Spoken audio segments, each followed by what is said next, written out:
Hey guys, welcome to another episode. Today we have a very special guest here on this episode, Ann Curry. So welcome, thanks for being here, and it's just a pleasure to have you here. I've been trying to get this thing going for a long time, and I'm so happy you found the time. And I just wanted to kind of share how we met, and then go into more of what you do and encouragement for other people. Yeah, great. So I think I talked to Haley at the time, or one of your assistants at the time, and I got the open house. And then I started doing those for about, I want to say, the next month. I just did your homes because there was a couple popping up and selling fast. So it's like, if I got open house at one of them, the following weekend it'd be gone. I had to find another one. And so, and I did a couple of those. And so that's where I fell in love with the style you have. I was like, wow, this agent is different. That's the first thing I thought. And I was like, I have to get to know this person. And so that's where I reached out, and now we know each other. Now we're on an episode. Yeah. But so on your side, how did that look on your side? Yeah. Well, thank you again for inviting me to do this episode with you. You were the same. I thought, who is this guy? Because he is impressive, and you struck me as being somebody who is different. And I think we hit a friendship, right after that. You showed up. You said, and this is just me observing you, not knowing who you were, right. And you were volunteering to do our open houses, but you're consistent, and you showed up, and you had an amazing attitude, and you were just excited about it. And there was just something different about you, Yarrow, and you know excellence when you see it. Oh, thank you. And when I experienced you, I thought, this is someone who's excellent. And that was a couple years ago. And it's been an honor to be considered your friend ever likewise. since you just voluntarily found us. Yeah. And you were an answer to our prayer too, and a blessing, because we love having excellent people be part of our team. So thank you so much. And I just root you on at the time, because you're a new agent. Yeah. And I'm all for new agents. I think real estate is probably the best career out there. And so when people want to get involved, I'm like, of course, do it. Get involved, get your license. Let's do it. And I want to root you on, because I think it's been great for our family, and I know we'll share a little bit about that later. Yes. But how real estate's just been a blessing, different ways, and so the more people that get involved, the better. So true. Yeah. And you being part of that blessing, because there's a lot of agents out there, firms out there that won't let other agents outside their firm to do open houses, and it just limits the growth. And I get it, but at the same time, I think it limits the community to grow. And there's just so much competition versus bridge building, Right. And so because I would call a lot of agents, somebody like, oh no, only are you a blank agent? Are you with this firm? Like, no. Like, oh, sorry, we don't do that. Yeah. And so so that's I'm excited, because I've done a lot of your open houses, a lot of different areas in Tacoma, and it's been a blessing for me too. So thanks for sharing your blessing with me, making me a blessing. I've got clients through the open houses. It's awesome. Close deals that way, and Yeah. it's fabulous. You just never know who you'll meet, whose needs you're gonna meet. Yeah. So it's exciting. Awesome. All right, and we're gonna jump in here, a couple shots of where we are, because you're probably thinking, what's this background that's so nice? I'm gonna do a couple of videos for you guys, so you guys know what's going on and everything, and then we'll jump into the next little section of our episode. Perfect. All right. Love it.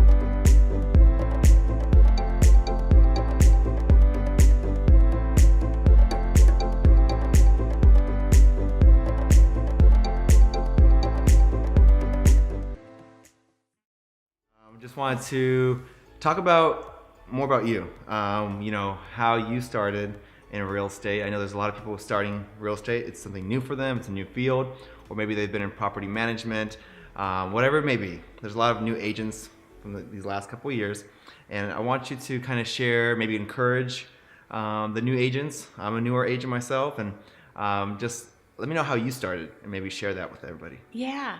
Well, I started Yarrow. I was trained to be a teacher, and I taught preschool right after college, and I was making a whopping $5 an hour teaching preschool. And it occurred to me that wasn't what I felt like I was super excited about. Mm-hmm. So when my kids were born is when I decided that I wanted to get involved in real estate. So I just want to make a note that 25 years later, we've I can't think of doing anything else but real estate. It's absolutely a passion. And but we had humble beginnings. My husband, we were laughing the other day that he made $14,000 a year back then, and I wanted to go into real estate. So, and I was making a whopping $5 an hour at the time. And we scraped up enough cash for a down payment on our first house. So this is kind of how, I'll tell you the story of how we got started. I'll try to make it short. But, so we scraped up enough money to get a down payment on a house. And most of that down payment came from borrowed funds from Dean's aunt, because we knew we wanted to buy a house. So borrowed most of the money, bought this little tiny 900 square foot house, and we stayed there till our kids were 6 and 8. So we were just busting out of the seams. But it was an investment strategy, because we stayed until we were just busting out. But we wanted to grow enough equity in that house to then take that money and buy rental properties, because we were taught in our early 20s, when we were making $14,000 a year, that if we could grow a rental portfolio, then that would create income for our future. Right. And I just latched on to that idea as a preschool teacher making $5 an hour. And I thought, if I could grow a retirement fund or a college education fund for my kids, that excited me. But I had nothing to work with, like absolutely nothing. Borrowed funds for the first down payment for our own house. But I met a man that became a mentor of mine. He was 15 years older than me. And at the time, he owned 50 single family rental properties. Wow. And I just said to the gal that he was married to, a really good friend of mine, I said, your husband is who I want to be when I grow up. And that was my early 20s. He and I were headed to a meeting together, and he asked me what we were going to do about this little 780 square foot house that we were living in. We were outgrowing it. And I said, well, we'll probably sell it. He pulled the car over and he said, whatever you do, don't sell it. He said, Dean, a house is a box, and it's a box you put your money in. Don't sell the box. Go to a bank, tell them you want to take the money out of that box and buy another box. Now you got 2 boxes. You get a friend to put their money in this box. We call it renting. Get a renter. And then you put your money in that box. And after a few years, you take money out of both boxes and buy 2 more. Pretty soon, you got 4 boxes, and 4 boxes turns into 8 boxes. And that conversation was a light bulb for me. I went home and I said to Ann, instead of selling this house, why not think about it like a box? So I could trace it back. I know she feels the same way. Back to that one conversation with a man who had a few rentals. And it's been a blessing for us. We get to be a part of other people's families, their journey. They're helping us. We're helping them. And it's something to consider. And instead of just a consumer mindset, to be building wealth, having wealth work for you. It's been huge. And I just said, yeah, I volunteered for him and said, I'll do whatever you ask me to do. And so I just became a student of his and offered to, cut hedges or wipe down countertops on his rent. I mean, I would do anything just to learn from him. And he took me on as a student. And for 7 years, I was a student. And when we had built up enough equity in that tiny little 900 square foot house that all 4 of us were living in at the time, then he said, it's time to take that money, refinance that house, take that money and buy your first rental. And I did. I bought a $60,000 house in the south end of Tacoma, and it was a piece of work. And then I just taught myself how to remodel that house. So I did all the painting and all the, hauled the toilets, and I did everything but the electrical and the plumbing. And it took me 8 months to do First flip. to remodel. It was just a light cosmetic remodel, but to me it was a big deal. Oh yeah. And at the time it felt like a ton of risk, and I remember having all the butterflies and what are we gonna do? And I said to my husband Dean, I said, what if I fail? And what if we take the only money we have and I buy this rental and I fail? Mm-hmm. I said, what do we do? What if I cause us to go bankrupt? I mean, you have all the fears in the world. Yeah. And all those come when you're trying to make a decision, you think of the worst possible thing that could happen. Right. And he looked at me and he said, I'd rather have you fail and have us go bankrupt than not try. There you go. So that was was our humble beginnings. So we bought that rental. I fixed it up by myself with very limited cash. So it was me and scraping together enough money to buy the paint, buy the toilet, the whole deal. And came home every day with paint in my hair, paint all over my clothes. And it was very humble beginnings. And so we bought that one, and then we gained enough equity to refinance out of that one, and then bought another one. And then once we had a couple, then we were starting to roll. And those few turned into more, and then it turned into apartment buildings. And then I really started doing enough to where I could start selling them off. And we had to do that to recapture some cash. Couldn't hold on to all the rentals. So man, it's just been 25 years of just keep doing, learning what works, what doesn't work, try again, keep going. It's not always easy, but then you have some success and that keeps you going, and just continuing to build on what you did before. Right. And now all of a sudden, we're now in our early 50s. And we're starting to see how real estate can be such a big blessing. Able to put both kids through college because of real estate and what it can do. And but it just take you long to think back to when you were 20 something and you were trying it for the first time.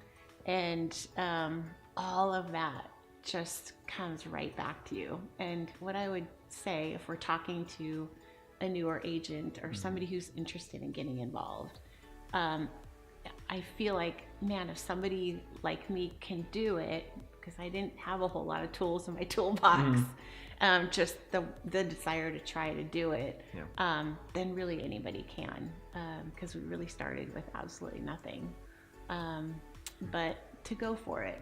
And I know what it's like to be afraid, and I know what it's like to not want to fail, and to wonder if you're ever going to be a success at anything. But it's a fun journey. And, now we're able to do fun stuff. Like we just finished the house that we're sitting in. This was a neat property, bought it in the downturn.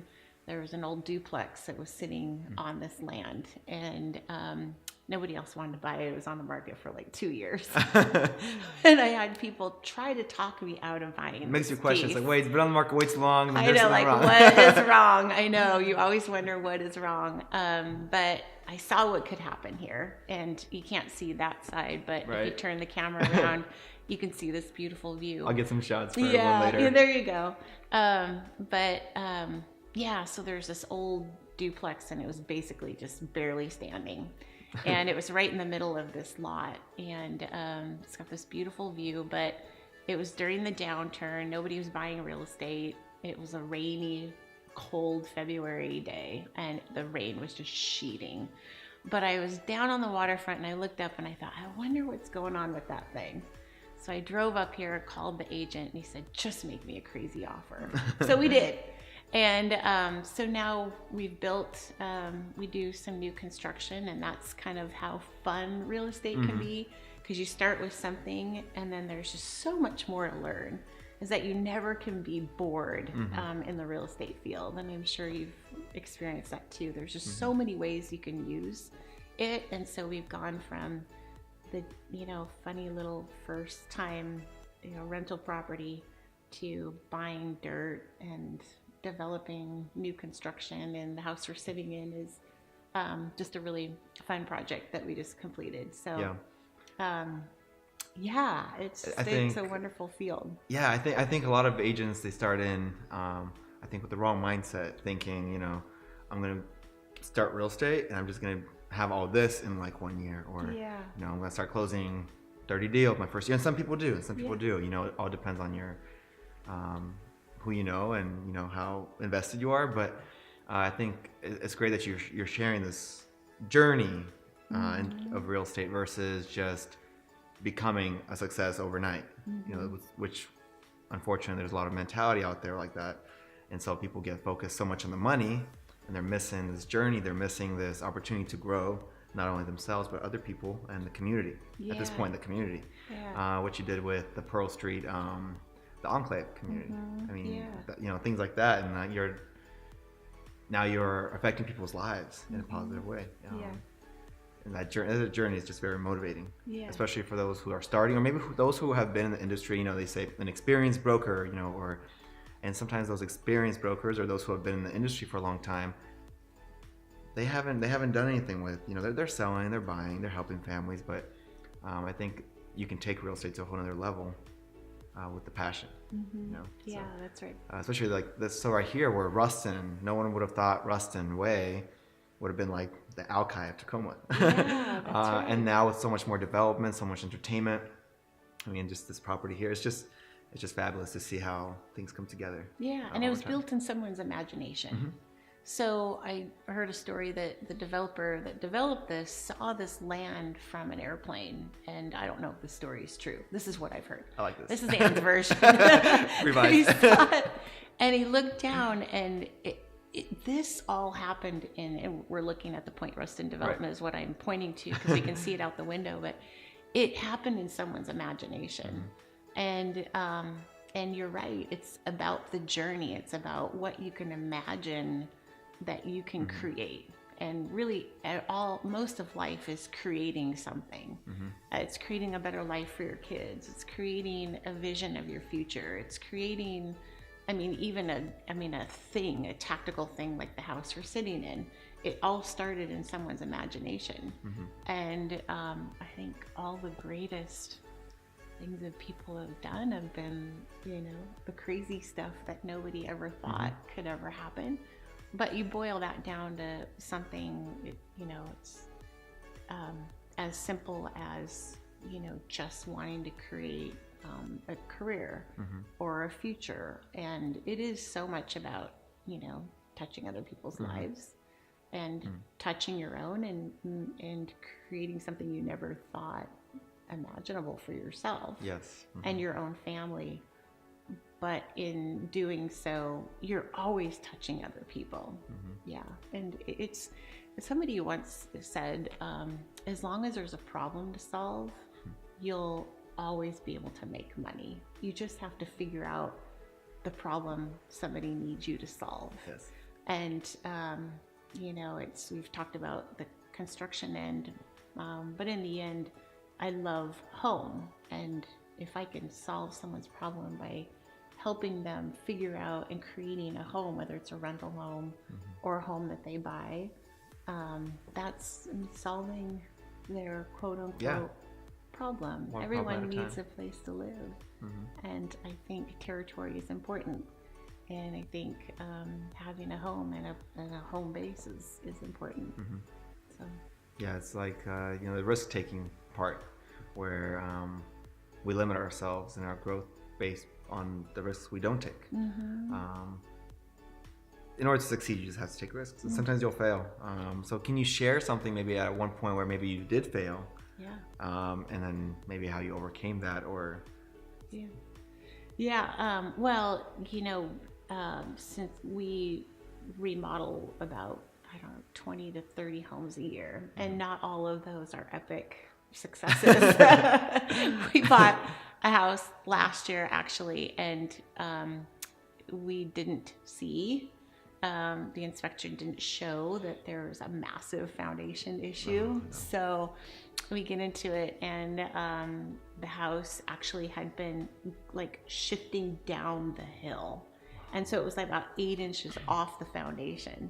So it took, 8 months longer than it should. We ended up having to jack up that house, pour a whole new foundation. So, it's like that's the horror story, and that I don't want to evoke fear from your folks, because that's rare that happens. But because we do so many, it's going to happen every once in a while. Now, do I call that a failure? I call it a learning opportunity. Because it's like, okay, won't make that same mistake. But I feel like nothing has come easy, and everything has come with scrapes and bruises. And having a mentor, I feel like fast tracked me and allowed me not to make some of the same mistakes I would have made without a mentor. And he was referring to the gentleman that owned the 50 single family homes that I wanted to become when I was older. And I ended up so that's cool. But that having a mentor is a fast track to not, why make the same mistakes if you can learn from someone who's already done them? But when you continue to grow, you're gonna skin your knees. And I've got lots of scabs from skinning my knees, but that's what life is about: risking and taking some, just taking some leaps and, pushing through them. Jim Rohn, one of my favorite authors and teachers, says, don't wish things were easier, wish you were better. There you go. And I'm sure you've heard that one before. But it's like when you run into a life challenge, just say, well, it's not going to be easier. I'm just going to have to grow larger, broader shoulders through it. And, there you go. But yeah.